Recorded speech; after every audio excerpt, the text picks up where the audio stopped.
Hi guys, my name is Austin Siefker. I'm the wide receivers coach here at Wapak High School.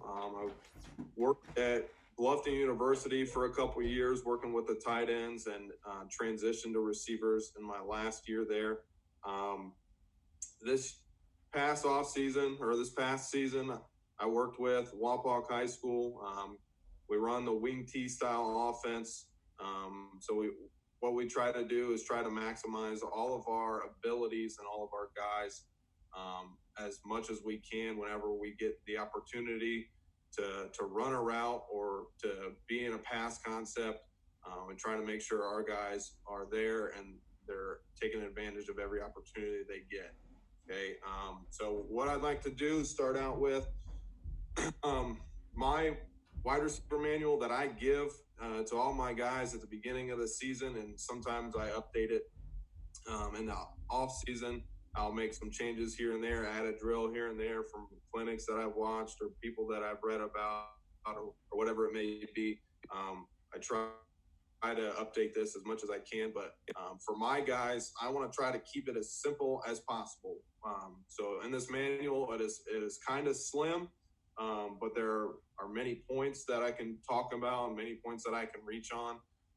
But I try to keep everything for these guys as simple as I possibly can. So right down there under the W, you can see ABC, right? ABC, it's just the terminology that I use and my guys use for everything that we do.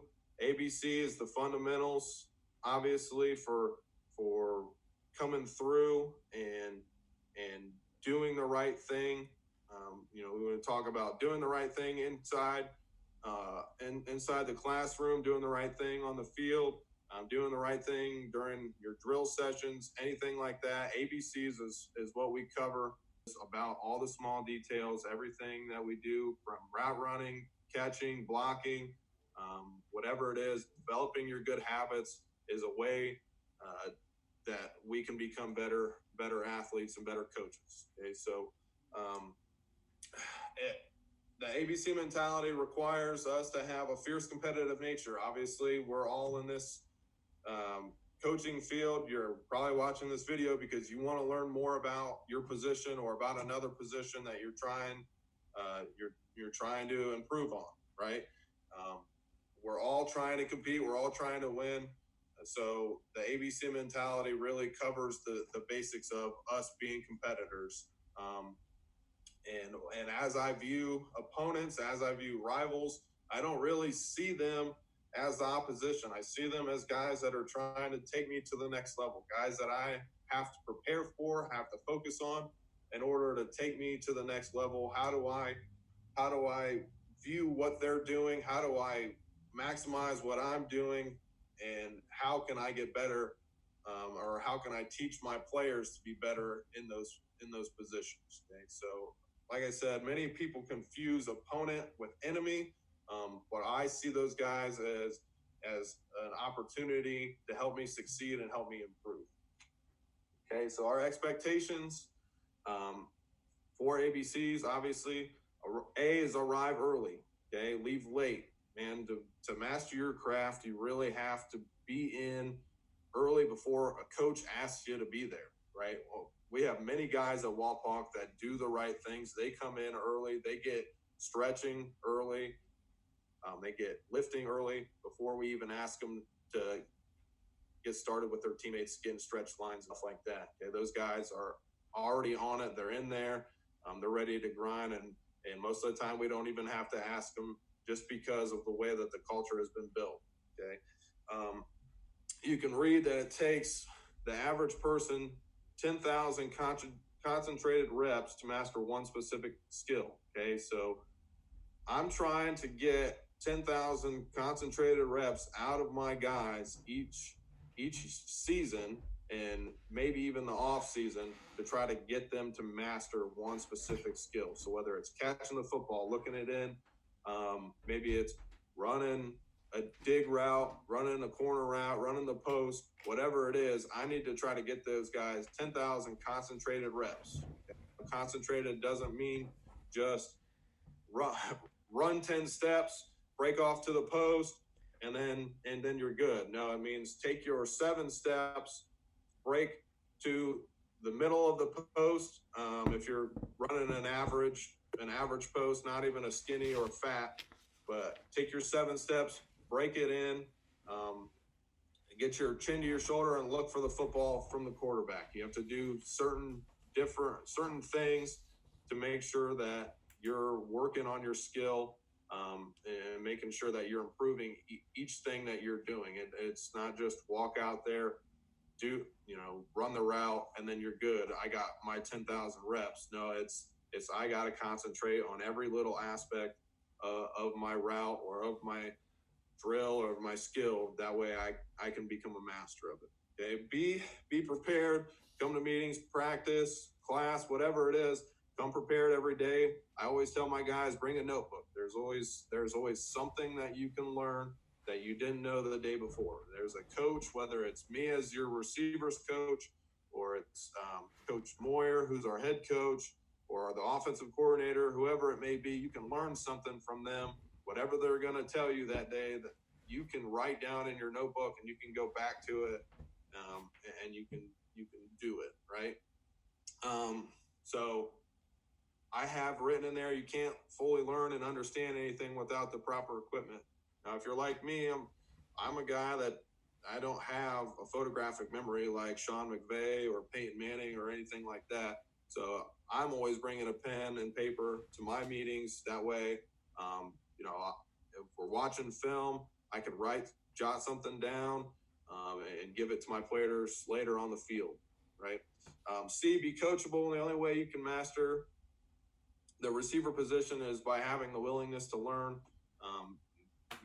Like I said, I try to read as many books as I can, go to the Glacier clinics. I just listened to Keenan Bailey from Ohio State talk yesterday, just trying to master anything or master this skill any way that I can, so that I can become a better position coach for my guys, and them being coachable, and having the willingness to learn and understand and grasp the knowledge of what I'm trying to teach them really helps me push them forward in the right direction. Okay. So 4 rules being a complete receiver. First and foremost, got to be an aggressive blocker. I mean, especially us playing in the wing T. I coach tight ends and receivers out of the spread offense, and I still think this is completely important. This is the number one thing that I look for, whether you're in the spread, wing T, power I, whatever it is. You have to have an aggressive and relentless blocker at the receiver position. I can't count on you to be an aggressive blocker. I can't count on you to make a catch on 3rd down, right? When it's 3rd and 1, who am I going to go to? I hope that it can be any of my receivers because of how aggressive and how physical they are on the outside or the inside if they're a slot, right? If you can't block, you're nothing more than a role player. A great receiver will have 70 catches in a season, or an average of 7 per game. An average game allows the offense to run about 75 plays. So if you only have 7 catches, what the hell are you doing on 68 other snaps, right? Blocking is essential. Like I said, especially in the wing T for us, we're blocking 68 snaps anyway. Rule number 2, create separation from the defender. It's a common misconception that you have to be blazing fast to get vertical and be a great receiver. I don't believe that this is the only type of player who can separate from defenders. I don't have 4.3 speed type guys, right? Like I said, we're Wapak High School in a rural community. We don't have those 4.3 type guys. I wish that we did, but I'm working with all of our guys to help create separation on any of their routes, right? We're trying to work the defender, use our eyes, use our feet in order to create separation any way that we can, in order to get open and find that catch point, okay? Rule number 3, catch the football. Skill of catching the football is kind of an afterthought. Most people think that you either catch it or you can't.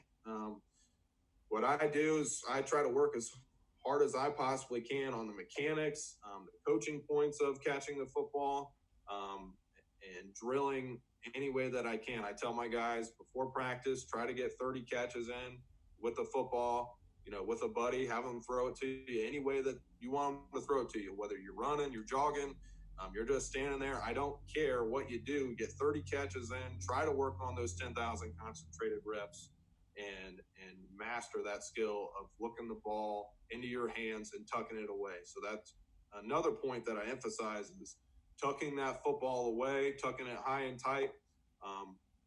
And we can go over here in a little bit the 6 points of holding onto that ball after you've caught it. Okay, number 4, make big plays. Okay, obviously I put it last because you got to do the first 3 things first before you can think about making a big play for us. And what I think of as a big play, it's a big play. It's a 20-plus yard gain or any 3rd or 4th down catch that extends our drive, right? At the end of the day, players will make plays. Those guys who follow the first 3 rules are going to get the opportunity to make a big play for us on 3rd and 4th down. Hey, I'm not going to run through all the terminology that I have, but I think it's important to have some terminology in my manual that I give to my guys. So, when I'm out there on the practice field, if we only get 15 minutes of Indy and I got to run through some stuff that we need to get done, and I talk and I say a word that maybe a younger guy catches, but he doesn't know what it is, and maybe he didn't reach me or he didn't come to me at the end of the day and say, hey, coach, what were you talking about? Well, he can go to his terminology page in his manual and kind of look over that.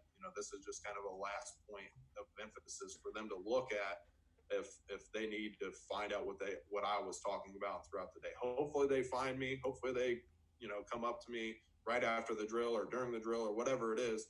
Hopefully they come find me. But if they can't or they didn't, the terminology page is the last point of emphasis for them to look at. Okay, so I'm going to go over the stance. I know, like I said, we're going over the fundamentals.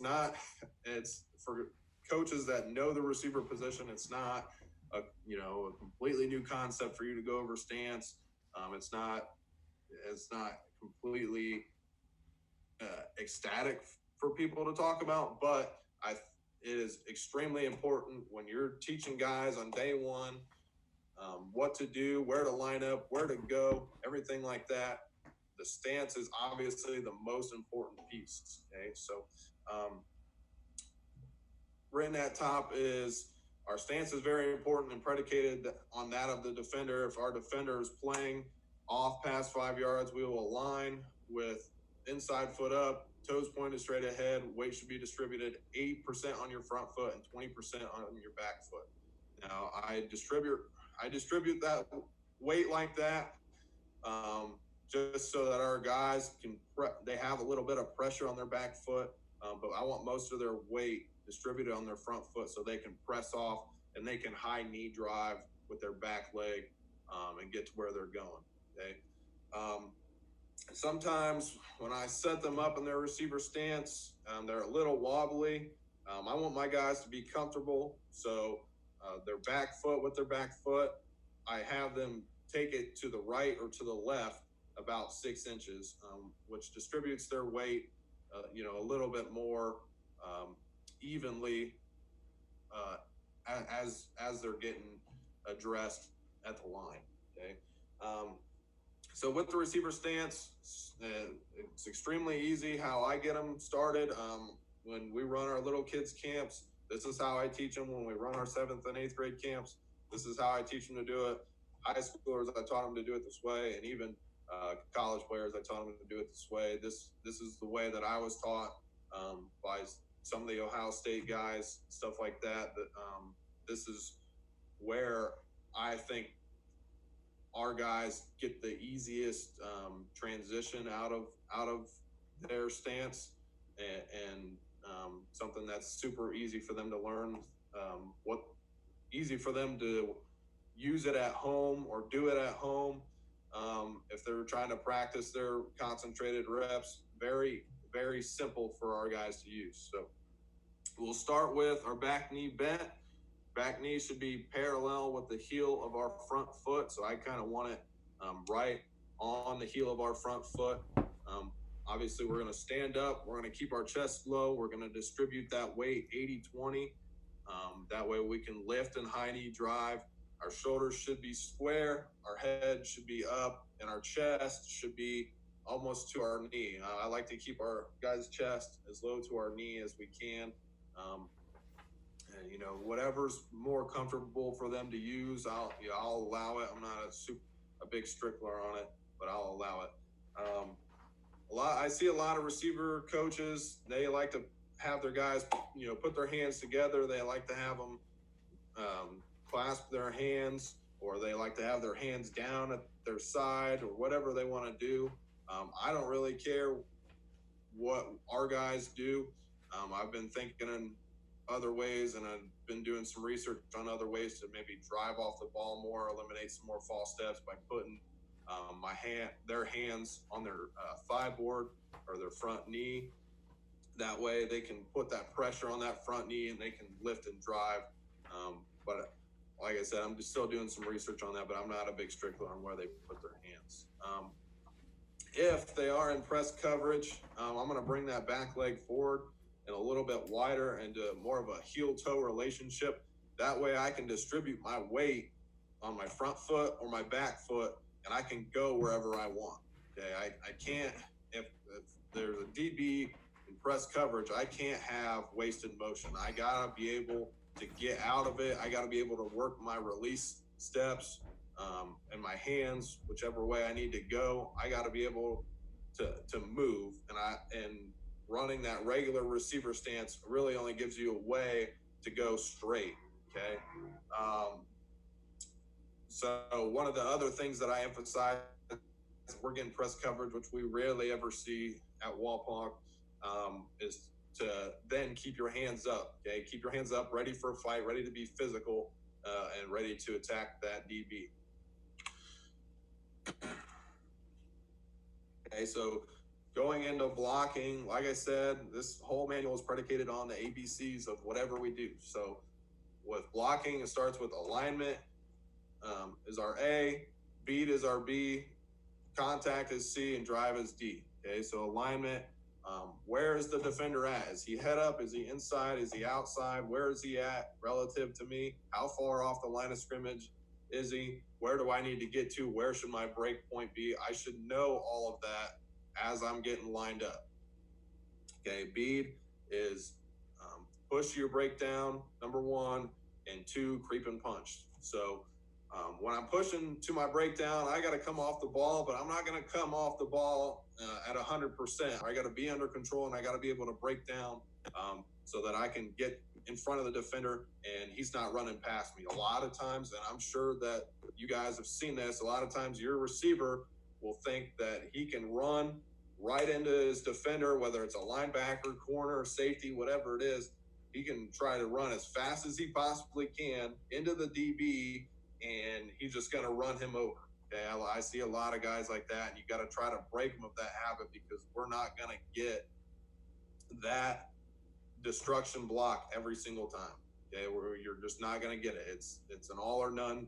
That's an all or none type of block. I like to keep my guys under control and be able to move in all three directions, front, right, or left. And I always tell them break down 4 yards in front of the defender, and then we'll creep and punch. Okay, so number two, creep and punch. You know, slowly close the distance. I like to tell my guys take about 6-inch steps as you close the distance towards your defender, and make sure you get in front of them, because those guys are going to be trying to look for the ball. They're going to try to go to the right of you, to the left of you. You want to be there and be in good position and be ready to punch. Okay, so C, contact, punch the defender, heels of your hands on his breastplate, fingers are spread wide, eyes level at the top of his numbers. Keep your elbows inside. Use your hands as if they were the steering wheel on a car. Okay, turn and maneuver them however you need to. Obviously, our guys have to be physical in order to get this accomplished, but our feet are staying wider than shoulder width apart. They're bent, and my feet are moving. Okay, a lot of times that's where our guys get stuck, is when their feet quit moving, and that's where they get pushed over, or they stop and the DBs are moving. So then when they get in there and they grab, their hands are dragging with the DB, so they're going to get called for holding. The biggest part of this contact piece is make sure that your receiver's feet are moving at all times, because what you don't want them to do is be in there with their head up, their chest up, with their hands locked into that breastplate. You don't want them to get called for holding because they quit moving their feet. Okay, so make sure that is a big point of emphasis for you if you're teaching perimeter blocking. Okay, and D, drive, is your hands are the steering wheel. Obviously, your DB is going to move whichever way he needs to go. So your hands got to move, but your feet got to drive him backwards. Make sure that you keep him under control. Okay, so we got to create movement. Like I said, short 6-inch steps, and keep your legs moving. Okay, so that's blocking. Routes, again, ABCs. We're gonna keep it the same no matter what. I'm gonna keep this terminology. Okay, A, always alignment and assignment. My plan of attack, right? Am I plussed out? Am I minus? Am I on the numbers, right? Where am I aligned, and how do I need to get to where I need to be? Okay, you have to understand where we need to break and at what depth. A lot of times I've seen different schemes there. They base their routes on, I'm going 10 yards and I'm breaking to a post, or I'm going 10 yards and I'm breaking to the dig. 5 yards, I'm breaking to my end, right? Those are key points of emphasis. Those are your plans of attack, right? Other schemes I've seen, you can either go 10 yards and break it towards the post, or you can run 7 steps and break it towards the post. At Wapak, we like to use steps instead of yards. When I was coaching at Bluffton, I had a couple guys that they couldn't, if they weren't on a 5-yard or 10-yard marker, they couldn't determine 10 to 12 yards. If they're on the 47-yard line and they need to run a 10-yard post, it was foreign to them to try to break 10 yards deep. So what I've taught at Wapak is just follow your steps. Okay, so if I'm aligning, I know that I need a 7-step post. My inside foot is up, and I'm gonna burst 7 steps, and then I'm sticking and I'm breaking, right? So alignment assignment, again, is your plan of attack, how to attack your defender. Where is he aligned, right? Is he inside? Is he outside? Is he head up on me? How can I manipulate this DB to where I need to go, right? How can I use my eyes and my feet to manipulate this DB into where I need to go? Okay. So B is our break point. Know who you have to beat and how you have to beat them. The more you understand coverage, the better you will be at your setup and where you break off your route. Obviously, the setup involves different ways to be the defender responsible for covering you. Okay, this is again our route running techniques. How do we create that separation to getting to our break point, and then C, getting to our catch point? Okay, nothing else matters if we do not get to the catch point and catch the football after the break point. Okay, doing my drills when we work the 4-cone drill or anything where we have a break point, I talk to them about face out, then race out. Okay, even if you are covered at your break point, when you get out of your break, I need to get to my top end speed to get to that catch point to beat the defender. Okay, so even if the DB, whatever I did from A to B, and I got, I tried to create my separation, but he was on me. I tried to use my eyes, but he still covered me. Okay, even if I'm still covered at my break point, when I go from B to C, I need to accelerate as hard as I possibly can. I need to get to my top end speed, and I need to get to my catch point so I can catch the ball over this defender, right? So when I talk about the breakdown, it's pull the elbow, open the hips, and get my eyes to the quarterback. Okay, here's a couple examples of some of the releases that I do or that I teach. The quick whip is basically just sort of a big swim. Okay, I'm going to step to the outside of where I want to go. So if I have a defender over top of me, I'm going to step to the left side of his body, of his framework.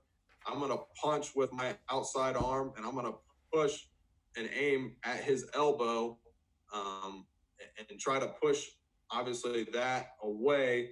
And then I'm going to come over top with my opposite arm. I'm going to bring it through, and I'm going to bring my legs and my hip through, and I'm going to swim down, or I'm going to club down with that inside arm, and I'm going to get back to my route. Okay, I don't have any drill tape right now. I'd like to have gotten some for spring. We would have done some stuff outside or some stuff in the gym that I would have put up. But obviously, with the situation that it is the way it is, I don't have anything to teach that. So just kind of using my words is the best I got. So inside or outside rip, obviously, everybody in the history of the world has used the rip. It's good for being in stride. Okay, when I'm in stride, my arms are running up and down, right? They're running up and down, and so naturally, my body, as it tries to go through the defender, I can rip up as my arm comes up, or I can swim down as my arms come down. Okay, so I try to teach my guys the rip and the swim. That way, when they're running and they're trying to create separation from a rerouting linebacker, wherever they are in their stride as they're running, they can go up or down, and it just flows naturally, so they don't have to think too hard about it, right? Excuse me. Big chop. If you get a pretty physical linebacker, you're studying him on tape, you're watching all the huddle film of him, and he likes to come out and he likes to be aggressive and shoot his hands long. Okay, I'm going to use the big chop, and I'm going to aim between the elbow and the forearm, or the elbow and the wrist, to try to get his arms off me. Okay, the Gator two-step. If you listen to Keenan Bailey talk or Brian Hartline talk, they call it the triple release. I call it the Gator two-step. That's just the way it was taught to me, so I've just used it for over the years. Really, it's just a hard sell to try to get the DB to think you're going one way, obviously, and so that you can go another. So it consists of using a hard step upfield and a quick jab towards. I tell my guys, your second step is a quick jab to the middle of the DB, and then step hard back to where you want to go. So it's how I teach it is away, at, and away. So quick jab step upfield, step at them, and then that third step, you're getting away and you're dipping and ripping your shoulder. Okay, so if you jump down to shoulder dip, I'm tucking my shoulder that's nearest to the defender, and I'm making sure to tuck my chin to the shoulder to eliminate that surface area so that the DB can't get his hands on my chest, right? So in that Gator two-step, if I'm talking about it, if I got a defender in front of me or I got a coach in front of me, if I want to go left, okay, I'm taking a quick hard step to the left. I'm stepping at him to the right. I'm using my eyes to look to the outside to get him to try to open up his hips a little bit. And then if I'm going to the left, I'm taking my third step to the left, and I'm shoulder dipping. I'm getting my chin to my shoulder, and I'm eliminating some of that surface area so that I can get vertical. Okay.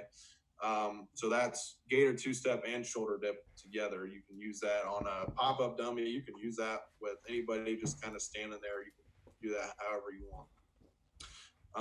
Lean and maximize and duck under, I use together. This is to just try to avoid reroutes, or try to use the defender's momentum against them as I'm breaking off and trying to create separation. So usually I'll have two guys facing each other. One will be the receiver. Obviously, the other one will be the DB. So the receiver will run 5 yards. The DB will try to just kind of get his hands on them. It's not you can take it to 100%, but I just have my guys go about 50 just to try to get them to learn it. So as they run 5 yards, the DB tries to create that contact. My receiver's leaning back into them, And as he breaks to an out, he's sticking his toe, he's using his elbow, and he's pressing off. Now, obviously, in high school, you can't extend, or even in college or the NFL, you can't extend that hand all the way out. So I just tell them to use their flipper, use that elbow, push it up high. That way they can create a little bit of separation and drive off and get back into their out cut. Okay. And then the duck under, same thing. I'll have those guys set up the same way, receiver facing the DB. DB tries to create some contact. Receiver will get to 5 yards, and once he gets to 5, he needs to run an in. Okay, so as he runs his in, he's gonna stop his momentum. He's gonna get into his break, and then he's gonna bring his inside arm, press on the back of the defender. I usually tell him the lower back or near the butt. Press on the lower back of the defender. Press it as hard as you can, and then open up into your break and get out. Okay. Again, if you listen to Keenan Bailey or Brian Hartline, they call this the throw by. Okay.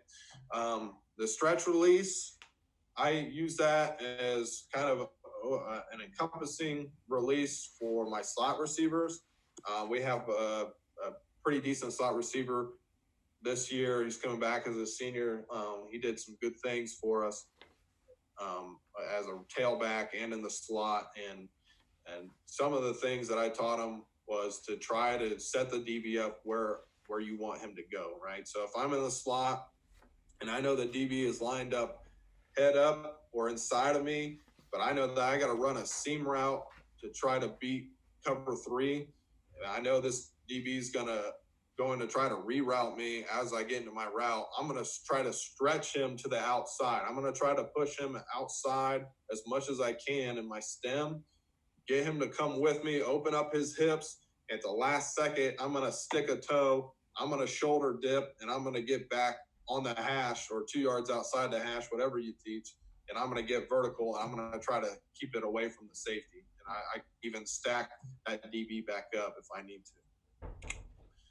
Okay, so I'm sure you guys all have your speed cuts and hard angles, hard angle cuts, whatever you teach. I usually just teach a 3-step speed cut. You should plant 45, 90 for your speed cut. So it should be plant 45, 90. I'm dipping my shoulder. I'm trying to get my chin to my shoulder as I dip around, and I'm getting my eyes back to the quarterback. Speed cuts shouldn't be too complicated, especially even if you're not using them too prevalently. I wouldn't worry too much about it. Hard angle cuts, those are the ones that we've worked the most, whether it's a 90-degree cut or a 45. You can think of your body like a car. Your head and your torso are the steering wheel, and your legs are the wheels. Okay, if you have an efficient turn, we wouldn't want to make the turn at full speed. We need to slow down, turn, and then we need to race, right? Then we need to go. So obviously the same can be said for a receiver trying to make a hard turn as well. So we have to bring ourselves to slow down out of our route. Okay, we have to bring ourselves to almost a stop, make the turn, and then we're sprinting out of it. Okay, so I always teach my guys plant 1-2. Right, so we have our plant step with the opposite leg of where you want to break. Okay, and then we're 1, 2, and then I'm getting into my break. I'm going to pull my elbow. My face is probably the most important part when I get into that cut. I want to plant 1, 2, and then I'm opening my face. I want to get my face to where I need to be, whether it's on a dig and I need to get down the line. I'm going to open my face and I'm going to stare at the opposite sideline and try to get my body to come with me. My hips if my face goes, my face opens up, my hips are sure to follow, right? So that's why we get face out, then race out. We got to get from our break point to our catch point as quickly as we possibly can. Okay, like I said earlier, the catching is not covered as well as I think it should be. The ability to catch the ball is different with each individual, but there are some basic principles. So one of the things that I emphasize that I don't have on here, everybody that I've really ever seen teaches the triangle with their hands. I try to teach the circle. Okay,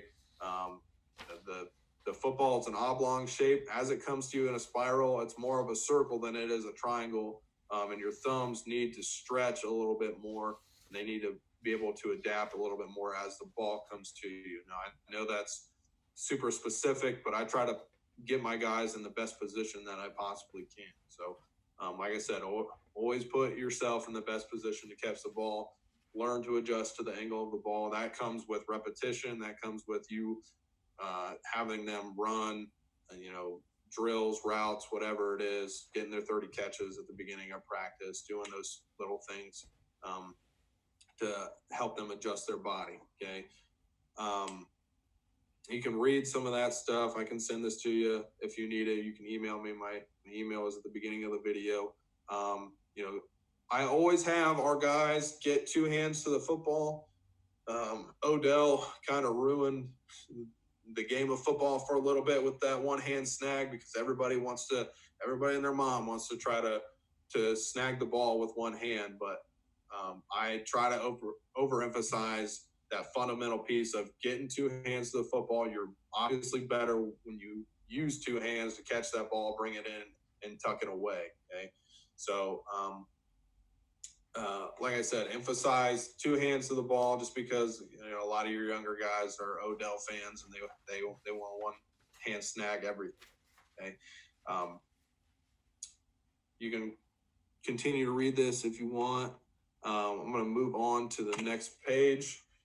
So motions in our offense, we have flexibility to kind of put our guys in motion from any position, whether you're an X, Z, you're even a Y, or whatever it may be. We can put any of our skilled players in motion. So we got to be able to motion correctly. And I know that some coaches, they'll say, hey, just motion in, we're going to run Z motion, just motion across, right? Well, what do I do when I get across, right? What do I do when I get across and I need to set up to get into my route? Okay, so if I have a Z motioning across the line of scrimmage, I'm going to have him stay tight to the line of scrimmage. He's got to be able to maintain his vision downfield, look at the coverage, anticipate the coverage. I don't want him to lose that space that he had, so that's why I keep him as close to the O-line as possible. And once he gets past the tackle, usually, depending on your motion, once he gets past the tackle, I'm going to have him square up to the line of scrimmage. That way, when the ball is snapped, he doesn't have to turn his hips and turn his body and waste that motion to try to get vertical and back into his route. So as he motions across, once he gets past the tackle, he's going to square up. Once he gets into his space where he needs to be, he's going to be able to burst and get off the line of scrimmage. Okay. I just put this in here for our guys to understand. I had this in here when I was coaching at Bluffton. An average receiver or a tight end can recognize pre-snap coverage. I mean, it's usually in high school, you're not going to get those roll down safeties or anything like that. You're not going to get a whole bunch of teams trying to disguise everything that they do and cover ones and cover zeros and blitzes and stuff like that. What you're typically going to see on the film is what you're going to get out on the field. So if I'm able to see too high coverage and I can see that the corners, they're pressed up, but they're outside leverage, well, shoot, then I know that's cover two. Okay, almost anybody can do that, and almost any receiver can do that. Okay, a good receiver can anticipate what his defender is going to do. He can beat the near defender and recognize what kind of coverage it is, whether it's one high or two high. Did they roll? What are they doing? An elite receiver, they can beat their near defender, determine whether it's cover three, cover two, cover four, whatever it is, and then they can go make a play. Okay. Again, like I said, this is just fundamentals. I put, like you would see in Madden, I put cover two, cover four, cover six, cover three, and some other coverages in here for my receivers to know. Okay, you'd be surprised at how many receivers don't understand the simplest coverages. Okay, they can play Madden or NCAA, rest in peace, till the cows come home, but they still might not even know what cover 4 is. Where are the linebackers dropping into the zones? What zones are they in? How deep are they getting, right? Simple things like that is something that you can go over with your receivers, and how to beat those coverages, or to manipulate where those linebackers are going to be. So what I did, I just put a simple a 4-3 scheme in here. Excuse me. That's typically what we see at Wapak is fourth. They're either 4-3 or 4-4 team, just because of our wing T style. Excuse me. They're trying to run the football as best they can, or they're trying to stop the run as best as they can and put more guys in the box. But if we did spread it out, this is more of what they'd see. So this doesn't include the nickel. This doesn't include the dime or the quarter or dollar, whatever you run. Okay, but you can put that in there if you'd like to. I just tried to encompass those fundamental schemes. So you can see that I also have a 3 cloud there at the top. I have cover 0, bottom left-hand side, and cover 1. So cover 1 and cover 0, I found many of my high school kids, they didn't really know the difference. Wasn't it just man coverage, coach? Well, no. In cover 0, I got nobody covering the deep middle or the outsides of the field. Okay, they're all coming. Okay, and in cover 1, I got one linebacker probably in the box that's going to cover the running or be my free player. I got one linebacker that's going to cover the running back. And then I got the free safety that's going to play towards the back end of the field. Okay. And then to end this, I give our guys a kind of a constitution, something to live by. If you have a good culture in your program already, it's not really important for you to put this in there. I think, the things that they live by every day in your culture is something to be said, is something that they can use. So you don't really need this. I just have this as kind of a constitution for myself and how I think our receivers should act. If they're not acting the right way, if they're not following, any of these guidelines, then, I'll kind of refer to this and say, hey, you're not asking me questions. You're just kind of out there on your own. I don't hear you during drill time. You're not being a good student of the game, right? Or if they quit blocking before the echo of the whistle, right? They got there, they got in good position, they were moving their feet, they're just being lazy, and they stop before the whistle blows. Hey, you're not finishing a block. I need you to get out there. I need you to give me 100% effort. We got to finish this block because on Friday nights, when it comes down to it, I'm going to need you in good position, right? So these are just some guidelines for my guys to live by, something that I like to hold them accountable for at the end of the day. But again, if you have a good culture or program, then you're really not gonna need this. So, all right, guys. Well, that's all I have for you. Those are just the fundamentals of whatever I teach my guys when throughout the season, whenever we start, and just follow the ABC mentality. I have a list of drills. I keep it on a PowerPoint. It's about 20 slides long. If you want any drills or anything that you might have liked or maybe you thought about, you wanted to listen more to or hear more about, I got a bunch of stuff. So you can reach out to me. My email is down below, austinsiefker@gmail.com. Hope you enjoyed it, and thanks for following.